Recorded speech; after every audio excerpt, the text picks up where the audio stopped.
اللہ تعالیٰ نے قرآن مجید میں نبی پاک صلی اللہ تعالیٰ علیہ وسلم کی ازواج کو مومنوں کی مائیں قرار دیا ہے۔ فرمایا النبی اولیٰ بالمؤمنین من انفسہم، فرمایا یہ نبی مومنوں کے ان کی جانوں سے بھی زیادہ قریب ہیں، وازواجہ امہاتہم، اور ان کی بیویاں ان کی مائیں ہیں۔ نبی پاک صلی اللہ تعالیٰ علیہ وسلم کے حرم محترم میں داخل ہونے والی ہر خاتون ہی بڑی شانوں والی ہے۔ وہ پاک باز اور بلند بخت خواتین جنہیں حضور سید عالم صلی اللہ تعالیٰ علیہ وسلم کی خدمت عالی مرتبت میں حاضری کا شرف ملا، وہ جو حضور کی ازواج مطہرات ہیں، اللہ تعالیٰ نے انہیں بڑے ہی درجات عطا فرمائے۔ لیکن ان خواتین میں سے سیدہ خدیجۃ الکبریٰ رضی اللہ تعالیٰ عنہا، سیدہ عائشہ صدیقہ رضی اللہ تعالیٰ عنہا انفرادی شان رکھتی ہیں، باقی تمام بھی کئی شانوں میں منفرد ہیں، کئی مقامات میں منفرد ہیں۔ آج ہم بات کرنے جا رہے ہیں سیدہ عائشہ صدیقہ رضی اللہ تعالیٰ عنہ، وہ خاتون جس کو میرے نبی پاک صلی اللہ تعالیٰ علیہ وسلم نے فرمایا عائشہ تم سے نکاح کرنے سے پہلے حضرت جبریل امین علیہ السلام 3 دن تک ریشمی کپڑے میں تمہاری صورت لپیٹ کے لا کے مجھے دکھاتے رہے، اور عرض کرتے یا رسول اللہ صلی اللہ علیہ وسلم یہ عائشہ دنیا اور آخرت میں آپ کی بیوی ہے۔ نبی پاک سید عالم صلی اللہ تعالیٰ علیہ وسلم نے اس پاک باز خاتون سے فرمایا عائشہ یہ جبریل کھڑے ہیں اور تمہیں سلام کہہ رہے ہیں۔ حضرت عائشہ صدیقہ رضی اللہ تعالیٰ عنہ کو اللہ تعالیٰ نے بڑی شانیں عطا فرمائیں، اور سب سے بڑی شان یہ تھی کہ وہ رب کے حبیب کی محبوبہ تھی۔ نبی پاک علیہ السلام نے سیدہ فاطمہ الزہراء رضی اللہ تعالیٰ عنہ سے خود فرمایا، کہا فاطمہ تمہارے باپ کو عائشہ سے بڑھ کر کوئی بھی محبوب نہیں۔ حضرت عائشہ صدیقہ رضی اللہ تعالیٰ عنہ کو اللہ تعالیٰ نے انفرادی عظمتوں سے نوازا، انفرادی شانوں سے نوازا، ان کو اللہ تعالیٰ نے بے شمار خصوصیات عطا فرمائی۔ حکیم الامت مفتی احمد یار خان صاحب نعیمی رحمۃ اللہ علیہ فرمایا کرتے تھے سیدہ عائشہ صدیقہ کے فضائل تو ریت کے ذروں سے بھی زیادہ ہیں، بارش کے قطروں سے بھی زیادہ ہیں، ان کے فضائل تو درختوں کے پتوں سے بھی زیادہ ہیں۔ اللہ تبارک و تعالیٰ نے انہیں بڑی عظمتوں سے شانوں سے نوازا۔ حضرت ابو موسیٰ اشعری رضی اللہ تعالیٰ عنہ فرماتے ہیں کہ نبی پاک علیہ السلام کے اصحاب کو اگر کسی دینی مسئلے میں اشکال ہوتا تھا تو وہ جا کے اپنا مسئلہ سیدہ عائشہ صدیقہ سے حل کروایا کرتے تھے۔ اللہ تعالیٰ نے انہیں اتنا علم عطا فرمایا تھا کہ صحابہ کرام اپنے مسائل جا کے سیدہ عائشہ صدیقہ رضی اللہ تعالیٰ عنہ سے حل کراتے۔ کیوں؟ اس لیے کہ انہوں نے دین مدینے والے رسول سے لیا تھا، انہوں نے ڈائریکٹ حضور سے دین حاصل کیا تھا، فیض یاب ہوئیں۔ حضور سے جو کچھ انہوں نے حاصل کیا وہ انہوں نے امت میں تقسیم کیا ہزاروں کی تعداد میں۔ حضرت عائشہ صدیقہ رضی اللہ تعالیٰ عنہ کی مرویات ہمارے سامنے موجود ہیں۔ حضرت حکیم الامت مفتی احمد یار خان صاحب رحمۃ اللہ علیہ فرماتے ہیں کہ از آدم تا ایدم، از آدم تا ایدم، یعنی جناب آدم علیہ السلام سے لے کر آج تک کائنات میں حضرت عائشہ صدیقہ رضی اللہ تعالیٰ عنہ سے بڑی عالمہ فاضلہ خاتون کوئی نہیں ہوئی۔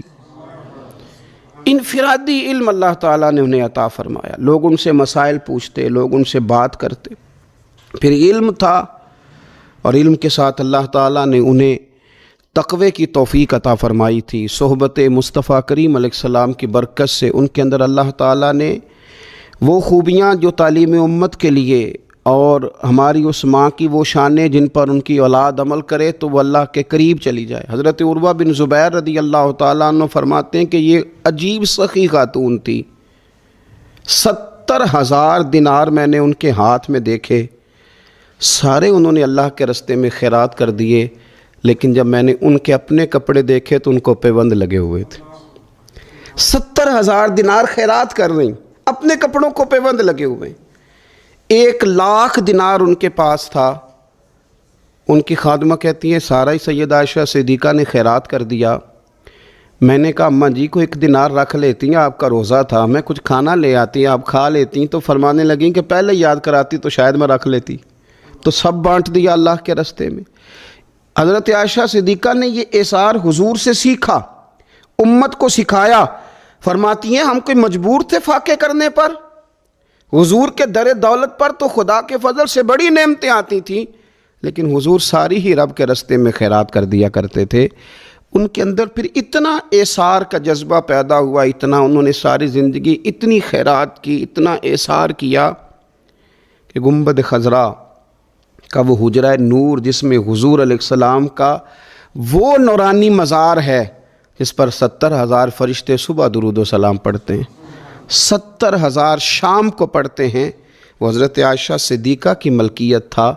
سیدہ عائشہ صدیقہ رضی اللہ تعالیٰ عنہ فرماتی ہیں اس میں حضور کی مقدس تدفین ہوئی، پھر میرے والد حضرت سیدنا ابو بکر صدیق کی تدفین ہوئی، پھر ایک قبر کی جگہ باقی تھی میں نے اپنے لیے رکھی ہوئی تھی۔ لیکن قربانی کا جذبہ ایسا تھا، اثار کا جذبہ ایسا تھا کہ جناب عمر کو زخم لگا، انہوں نے اپنے بیٹے کو بھیج کے کہا کہ اماں جی سے پوچھو میرا بھی دل کرتا ہے کہ میں حضور کے قدموں میں سیدنا صدیق اکبر کے پہلو میں لیٹ جاؤں۔ حضرت عبداللہ ابن عمر کہتے ہیں میں نے جا کے کہا تو وہ رو پڑی، کہنے لگی کوئی اپنی قبر کی جگہ کسی کو نہیں دیتا، پر عمر سے کہنا جاؤ میں نے تمہارے لیے اثار کیا۔ اتنا جذبہ قربانی کا ان کی طبیعت میں پیدا ہوا، اور پردے کا یہ حال تھا۔ امت کی بیٹیوں کو انہوں نے با پردہ اور باوقار رہنے کا یہ انداز بتایا کہ سیدہ عائشہ صدیقہ فرماتی ہیں حضور سید عالم علیہ السلام میرے حجرے میں تدفین ہوئی، حضور کا وصال ہوا، وہیں دفن ہوئے تو میں بغیر پردے کے جاتی تھی، حضور میرے شوہر ہیں۔ اور پھر جب وہاں جناب صدیق اکبر کی قبر مبارک بنی تو وہ میرے والد تھے، میں بغیر پردے کے جاتی تھی۔ اور جب وہاں حضرت عمر رضی اللہ تعالیٰ عنہ کی قبر بنی تو پھر میں نے پردہ کر کے جانا شروع کیا، اس لیے کہ عمر میرے لیے محرم نہیں تھے، میں پردہ کر کے جاتی تھی۔ تو حضرت عائشہ صدیقہ امت کی بیٹیوں کو بتاتی ہیں کہ میں تو مزار پہ جاؤں تو پردہ کر کے جاتی ہوں، میں تو حضرت عمر کے مزار پہ جاؤں تو پردہ کر کے جاتی ہوں، اور تم بغیر پردے کے بازار چلی جاتی ہو، وہاں تم چلی جاتی ہو، سر عام چلی جاتی ہو۔ یہ معیار دیا حضرت عائشہ صدیقہ رضی اللہ تعالی عنہا نے امت کی بیٹیوں کو۔ عبادت انہوں نے اس طرح کی، تقوی ان کا اس طرح کا تھا کہ آپ کے بھانجے فرماتے ہیں کہ ساری رات ہی وہ اللہ کی بارگاہ میں حاضر رہتی تھی، ساری رات ہی مصلی آباد رہتا تھا۔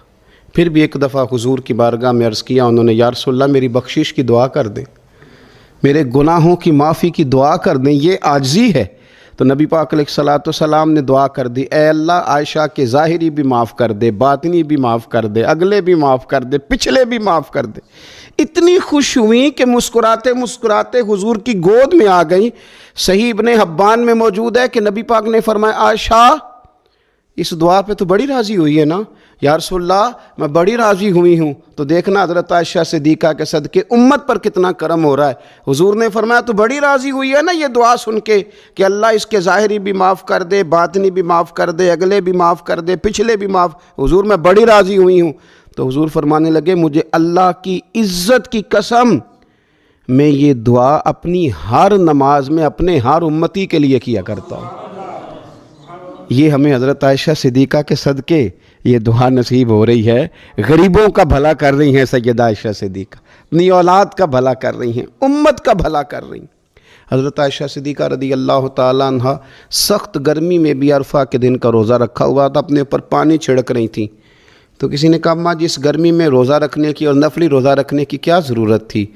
تو آپ فرمانے لگی تمہیں پتہ ہے حضور نے فرمایا جو عرفہ کے دن کا روزہ رکھے گا اس کے سارے سال کے گناہ معاف کر دیے جائیں گے۔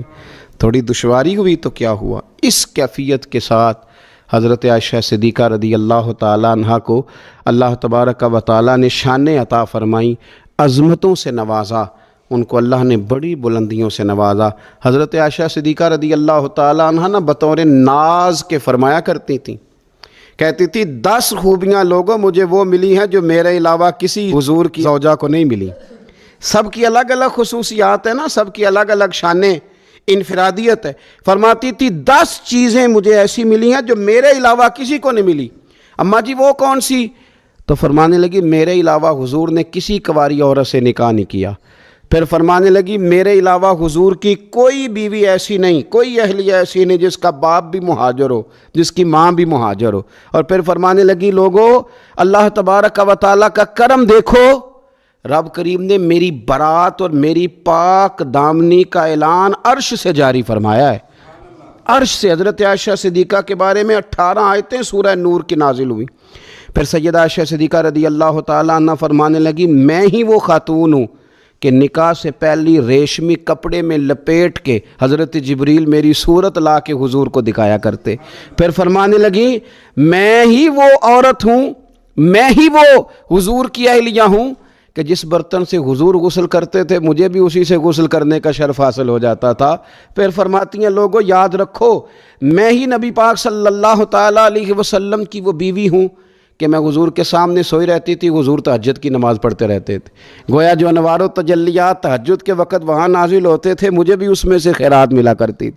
حضرت عائشہ صدیقہ رضی اللہ تعالیٰ عنہ فرماتی ہیں یہ میرا ہی مقام ہے کہ حضور میرے بستر میں ہوتے تھے اور حضور پر وحی نازل ہو جایا کرتی تھی۔ پھر ارشاد فرماتی ہیں کہ نبی پاک صلی اللہ تعالیٰ علیہ وسلم نے مجھے ہی وہ مقام دیا کہ حضور کا نورانی وجود میری گود میں تھا جب نبی پاک نے وصال فرمایا۔ فرمانے لگی میں ہی وہ خوش نصیب ہوں کہ میری باری تھی جب میرے نبی پاک کا وصال ہوا۔ اور 10ویں نمبر پہ فرمانے لگی لوگوں میں ہی وہ خوش قسمت ہوں کہ جس کے حجرے میں رسول پاک علیہ السلام کو دفن کیا گیا۔ قیامت تک جس پر لوگ سلام بھیجیں گے جسے گنبد خضرا کہا جاتا ہے، یہ وہی مقام ہے جو حجرہ عائشہ صدیقہ کہلایا کرتا تھا۔ اللہ تو سیدہ عائشہ صدیقہ کے صدقے ماؤں پہ فضل فرما، بہنوں کے نصیبے اچھے فرما اور بیٹیوں کو برکتیں عطا فرما۔ نے جانا تو کہندا سی یار میں قد میرا ایڈا وڈا ہے، ابا جی کو مانگ دیا شرم آؤندی۔ یہ سوچ نوجوانوں میں پیدا ہونی ضروری ہے۔ اب میں ابا جی سے مانگوں، مجھے تو دینا چاہیے۔ اس نے آ کے عرض کی یا رسول اللہ صلی اللہ علیہ وسلم کچھ دیجئے، تو حضور فرمانے لگے تیرے پاس کچھ بھی نہیں؟ اس نے کہا ایک پیالہ ہے میرے پاس گھر میں اور ایک کمبل ہے۔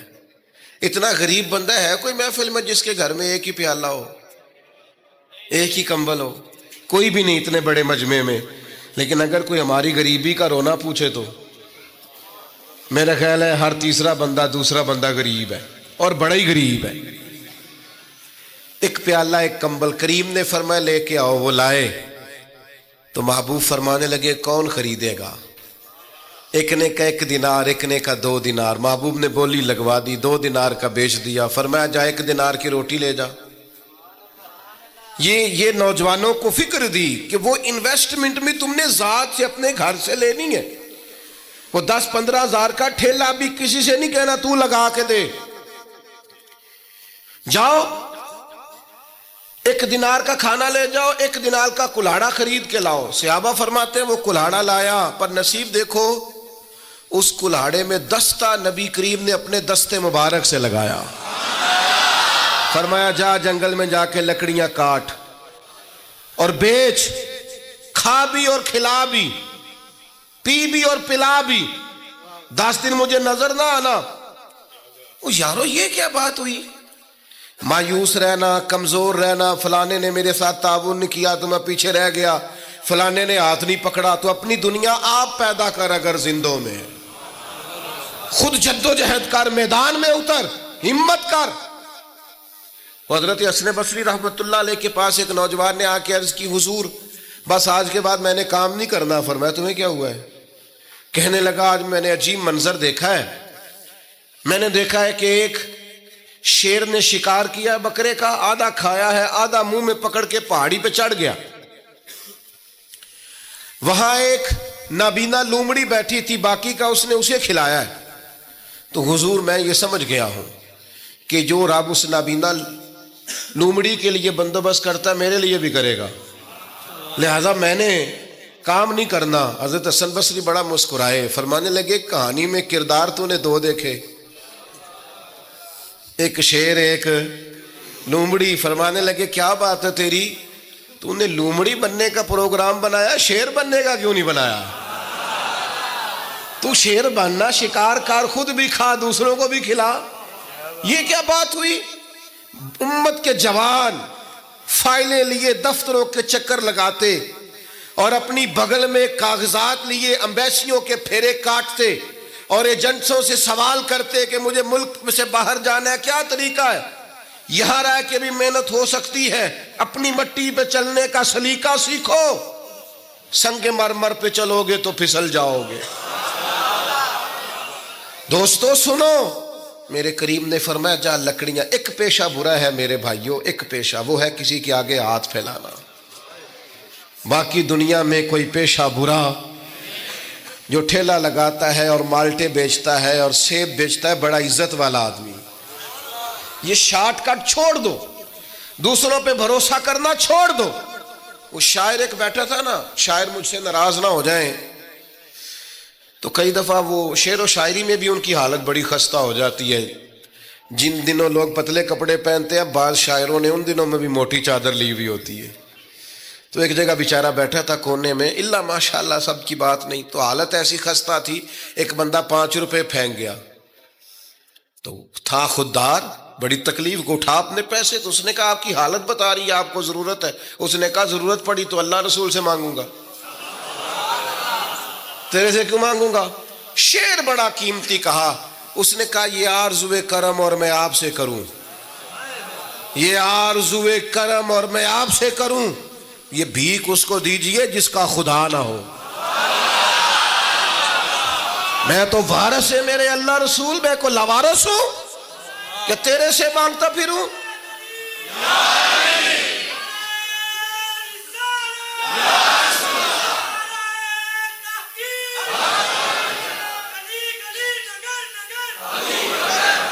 ماشاءاللہ ماشاءاللہ۔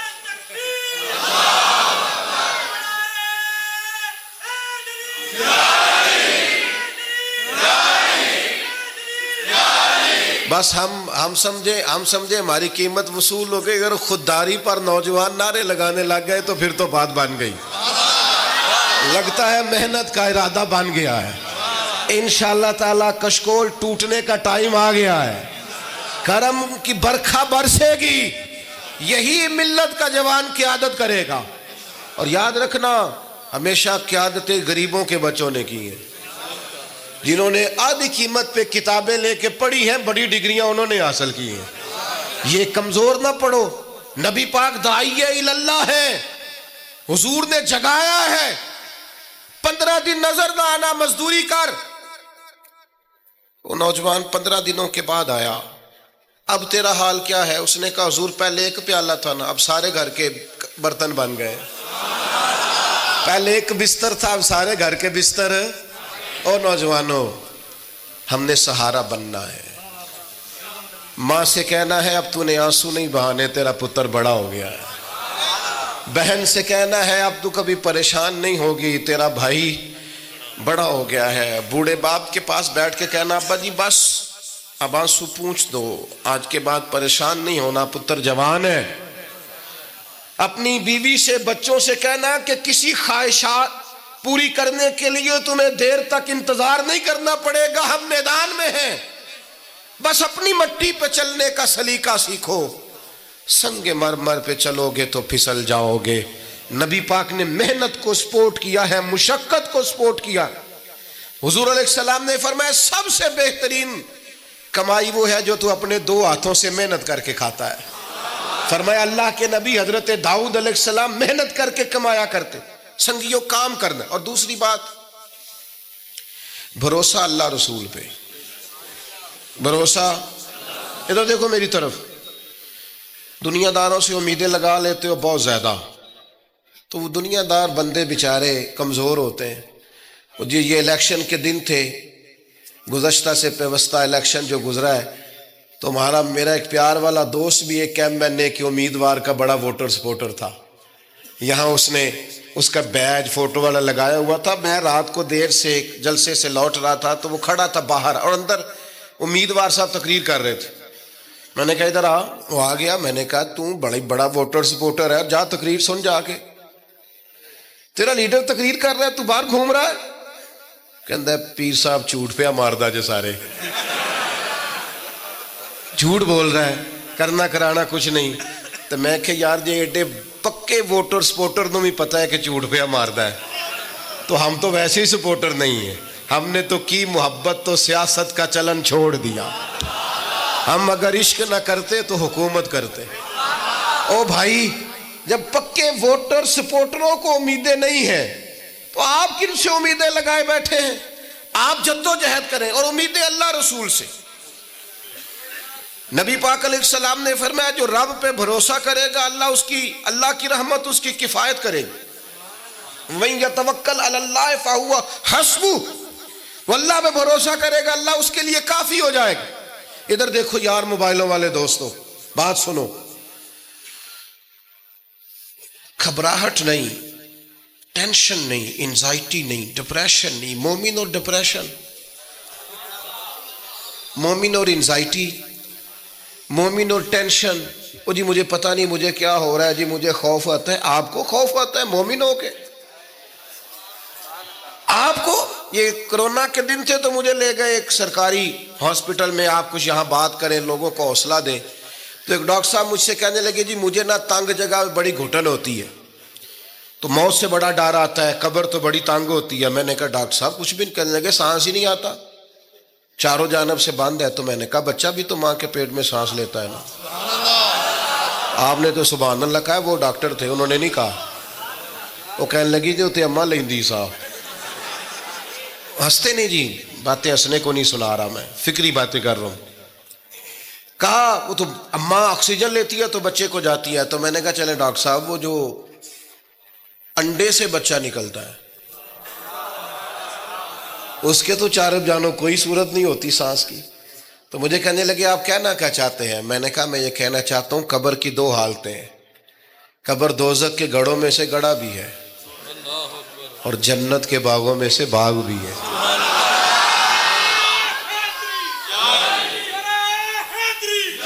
سنو یار، اللہ آپ کو خوش رکھے، ماشاء اللہ۔ سنیں جی سنیں، میں نے کہا اگر کسی کا یہ ذہن بن جائے کہ مرنے کے بعد میں نے باغ میں جانا ہے، ایک منٹ کے لیے سوچو نا یار، یعنی ادھر قبر بند ہوئی تو نیچے باغ، اور باغ بھی معمولی نہیں، جنت کے باغوں میں سے باغ، اور باغ ایسا شاندار جس میں آنکھ کھلی تو پہلی زیارت ہی مدینے والے محبوب کی بس۔ آج پھولے نہ سمائیں گے کفن میں آسی، آج کی رات ہے ان سے ملاقات کی رات۔ وہاں جانے سے خوف آتا ہے، مومن خوف ٹینشن، مومن کو ایک ہی خوف ہے اللہ کا، رب سے ڈرتا ہے، اللہ کے سامنے کھڑے ہونے سے ڈرتا ہے۔ باقی مسائل کا خوف کرنا، غربت کا خوف کرنا، لوگوں سے ڈرنا، یہ نکل آئے آپ اس ٹینشن سے۔ رب جس کو عزت دے اس کی چھین کوئی نہیں سکتا، اللہ جسے رزق دے اس کے ہاں آنے سے روک سکتا کوئی نہیں روک سکتا۔ طاقتور ہو کے زندگی گزاریں۔ نبی کریم علیہ السلام نے اپنی امتیوں کو مضبوط فکریں دی، توانائیاں دی ہیں۔ آپ غور کریں نا، حضور ایک جنگ سے واپس لوٹ رہے تھے، صحابہ بھی ساتھ تھے، ادبن صحابہ کرام علیہم رضوان ذرا دور دور ہٹ کے لیٹ گئے، ادبن۔ یہ بھی میرے دوست نے سیدنا صدیق اکبر کے نام کا نعرہ لگایا نا، دن بھی سیدنا صدیق اکبر کے۔ بس میں اس وقت عنوان ان کا نہیں ہے، اتنی بات کرتا ہوں کہ دنیا میں ایک فلسفہ بیان ہوتا ہے کہ جو زیادہ قریب رہتے ہیں وہ زیادہ ادب نہیں کرتے، اور یہ کوئی غلط بات نہیں، ایسا ہوتا ہے اکثر، جو زیادہ قریب ہوتے ہیں وہ زیادہ مؤدب۔ لیکن حضرت صدیق اکبر کا کمال یہ ہے انہوں نے دنیا کے سارے فلسفے ہی غلط کر دیے، قریب بھی سب سے زیادہ وہی تھے اور ادب والے بھی سب سے زیادہ وہی تھے، فلسفہ ہی غلط قرار دے دیا۔ لوگوں کو بتایا ہے کہ محبت رسول کی باری آئے تو فلسفے بدل جایا کرتے ہیں، قرب بھی سب سے زیادہ ہے اور ادب بھی سب سے زیادہ ہے۔ بس بیاں ہو کس زبان سے مرتبہ صدیق اکبر کا کہ محبوب خدا محبوب ہے صدیق اکبر کا، اور لٹایا راہ حق میں گھر کئی بار اس محبت سے کہ لٹ لٹ کر حسن گھر بن گیا صدیق اکبر کا۔ لٹ لٹ کے حسن گھر بن گیا صدیق اکبر. تو صحابہ ادبن ذرا سرکار سے تھوڑا سا سائڈ پہ ہو کے لیٹ گئے. نبی کریم علیہ السلام نے اپنی تلوار درخت کی ٹہنی سے لٹکائی اور کریم بھی آرام فرما ہوئے. اچانک ایک کافر آیا, اس نے تلوار سرکار کی نکال لی. دیکھا حضور اکیلے اور پاس اسلحہ بھی نہیں ہے, تو حضور پر تلوار تان کے کہنے لگا اب آپ کو مجھ سے کون بچائے گا. نہیں, آپ زیادہ توجہ کریں بات پر. کون بچائے گا؟ یعنی آپ یوں سمجھ لیں کہ بندہ گھر میں سویا ہوا ہو تو اچانک اسے آواز آئے کہ چھت پہ کچھ چل رہا ہے. آپ کو اپنی مثال دے رہا ہوں, آپ کو اور اپنے آپ کو سمجھانے کے لیے, وہاں کے لیے نہیں. تو پتہ چلے نا چھت پہ کچھ چل رہا ہے, تو بہت سارے لوگ ایسے ہوتے ہیں ان کے تکیے کے نیچے سے موبائل بھی نہیں نکلتا, اتنا ڈر جاتے ہیں, بالکل پریشر کے نیچے آ جاتے ہیں. یعنی ڈاکٹر نے کہہ دیا جی آپ کی رپورٹیں بتاتی ہیں کہ مشکل ہے آپ بچیں, تو کچھ تو ڈاکٹر کی بات سن کے فوت ہو جاتے ہیں, اور کچھ کہتے ہیں تیری رپورٹیں ٹھیک ہوں گی پر ہوگا وہ جو میرا رب جائے گا. یہ طاقت سرکار نے دی ہے اپنے غلاموں کو. اس نے تلوار اٹھائی, کہنے لگا آپ کو کون بچائے گا, تو محبوب کے چہرے پہ اطمینان.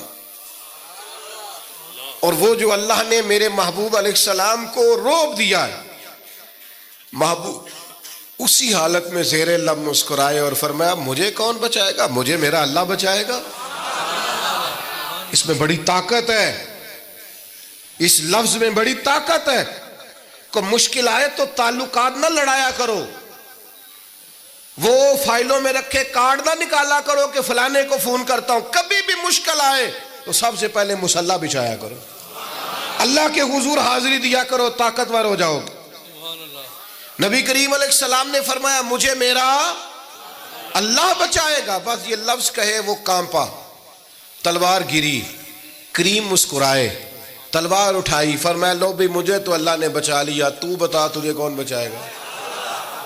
تو وہ کہنے لگا میں نے سنا ہے آپ معاف کر دیا کرتے ہیں, تو فرمایا جا میں نے معاف کیا, دیر والی تو بات ہی کوئی نہیں. اللہ بچائے, کتنی بڑی بھی مشکل آ جائے, کچھ بھی ہو جائے, مجھے میرا اللہ بچائے گا. میرے عزیزو, طاقتور زندگی گزارنی ہے. میں نے زیادہ باتیں نہیں کرنی, تھوڑی تقریر کرنے والا آدمی ہوں, سمیٹنے کی طرف آ رہا ہوں. اپنی زندگی میں اپنے افکار و نظریات میں کبھی بھی کسی قسم کی بھی کمزوری پیدا نہ کریں. نبی اکرم صلی اللہ تعالی علیہ وسلم نے اپنے غلاموں کو تازہ دم رکھا ہے, ان کو فکری توانائیاں عطا کی ہیں. بس ہم نہ آہستہ آہستہ اتنے کمزور ہو گئے کہ ہم ضعف اعتقادی کی طرف چلے گئے. اس کی جو سب سے بڑی وجہ ہے وہ یہ ہے کہ سوچ بڑی محدود ہے. اپنے گھر تک, اپنے محلے تک, اپنے کمائی تک, اپنے مکان تک محدود ہو کے رہ گئے. اس محدود سوچ سے باہر آئیں. نبی کریم علیہ السلام نے فرمایا میں خلق کا رسول بن کے آیا ہوں, مخلوق کا رسول ہوں میں. یعنی نبی اکرم علیہ الصلوۃ والسلام کی امت دعوت میں تو سارے انسان شامل ہیں نا. محبوب نے کہا میں خلق کا رسول ہوں. جب بھی سرکار نے بات کی عالمی سطح کی بات کی, جب بھی. یہ اسلام جو ہے یہ حدود و قیود میں بند نہیں. اقبال کہتے ہیں بازو تیرا توحید کی قوت سے قوی ہے. تو جناب ہمارے وطن کا نام کیا ہے؟ اسلام تیرا دیس ہے, اسلام تیرا. اقبال کہتے ہیں بازو تیرا توحید کی قوت سے قوی ہے, اسلام تیرا دیس ہے تو مصطفی ہے. اسلام تیرا دیس. آپ کی سوچ بڑی ہونی چاہیے, وسیع سوچ. آپ کو پتہ ہے تجارت کو سرکار نے پسند کیا ہے. کیوں؟ تجارت سے زیادہ مواقع, جب آپ کارخانہ لگاتے ہیں نا تو بہت سارے لوگوں کا روزگار اس سے وابستہ ہوتا ہے, اس سے وسعت پیدا ہوتی ہے سوسائٹی میں, معاشرے میں. آپ مت سمجھیں میں تاجروں کی سپورٹ نہیں کرتا, لیکن میں آپ کو یہ بات تجربے کی روشنی میں اور اپنی سمجھ بوجھ کے مطابق عرض کر رہا ہوں کہ جب تاجر مارکیٹ کے اندر انڈسٹری لگاتا ہے تو وہ صرف تاجر کوئی نفع نہیں ہوتا، اس سے بہت سارے لوگ جڑتے ہیں اور بے روزگاری کا خاتمہ ہوتا ہے، اس کے نتائج قوم کے حق میں اچھے نکلتے۔ تو عالمی سوچ، قومی سوچ پیدا کرے، محدود سوچیں۔ وہ بڑا دیکھیں نا، یہ ایک حدیث میری طرف توجہ ہے آپ کی، یہ دیکھیں یہ ایک حدیث کتنا عالمی کرتی ہے بندے کو۔ نبی پاک علیہ الصلوۃ والسلام نے فرمایا مومن وہ ہے جو اپنے لیے پسند کرے وہی اپنے بھائی کے لیے بھی پسند کرے۔ یہ ایک روایت اگر اس پر، اور یہ آتی بھی سب کو ہے، اگر سب کا اس پر عمل ہونے لگ جائے تو مجھے بتائیے کوئی چیز ملاوٹ والی بکے گی مارکیٹ میں؟ کوئی دھوکہ دے گا؟ کوئی ایسا کام جو غلط ہو؟ بیٹھ جائیں بیٹا، تشریف رکھیں سارے، اللہ آپ کو، وہ ایک اٹھیں گے تو پھر تو سارے اٹھ جائیں گے۔ مہربانی کریں، بس میری بات مکمل ہوگی، پیغام میں نے جو دینا تھا دے لیا، سمیٹ رہا ہوں بات کو۔ یاد رکھیے گا کہ عالمی سوچیں، قومی، آپ جب اپنے بھائیوں کے لیے بھی وہی پسند کریں گے جو خود پسند کر رہے ہیں تو سوسائٹی میں کتنا نکھار آئے۔ سرکار جب بھی بات کرتے تھے بڑی بات کرتے تھے، داعی اللہ ہے نا، تو جب بھی بات کی عالمی۔ ایک سفر سے حضور واپس تشریف لائے، کئی دنوں کے بعد حضور تشریف لائے تو سفر کا اثر تھا، تھکاوٹ تھی وجود اطہر پر، بظاہر لباس مبارک پر بھی اثرات تھے سفر کے۔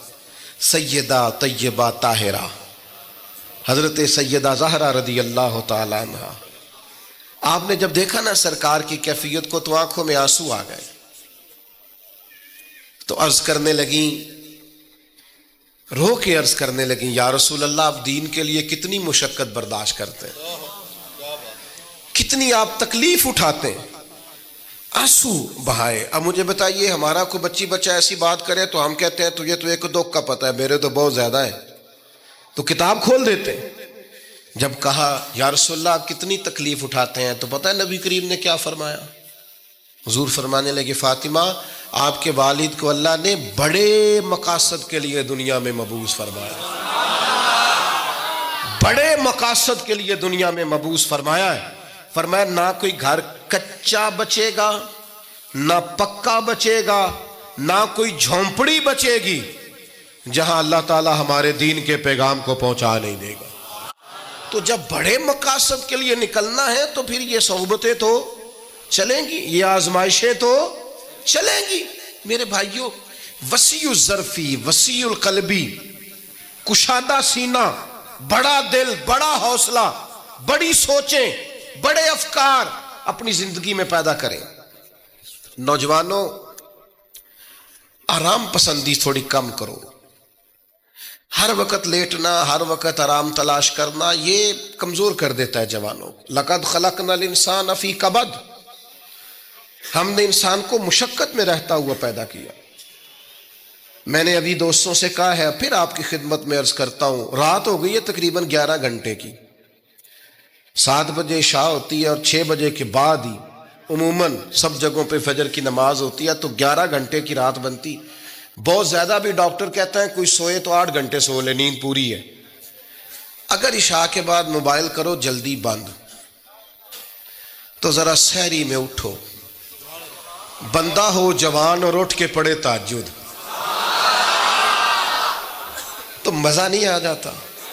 اور جو سحری کے وقت دعا کا مزہ ہے، جو دعا کی لذت ہے، نبی کریم علیہ السلام نے صبح صبح سیدہ پاک کو آواز دے کے کہا یہ ہماری تعلیم کے لیے، فرمایا اٹھو، یہ رب کریم سے سوال کرنے کا وقت ہے۔ پچھلی رحمت، پچھلی راتی رحمت رب دی کرے بلند آوازہ، او بخشش منگن والے کارن کھلا جے دروازہ۔ لیکن ہمارا مسئلہ یہ ہے کہ جس ٹائم جاگنا ہے اس ٹائم سوتے ہیں، جس ٹائم سونا ہے اس ٹائم۔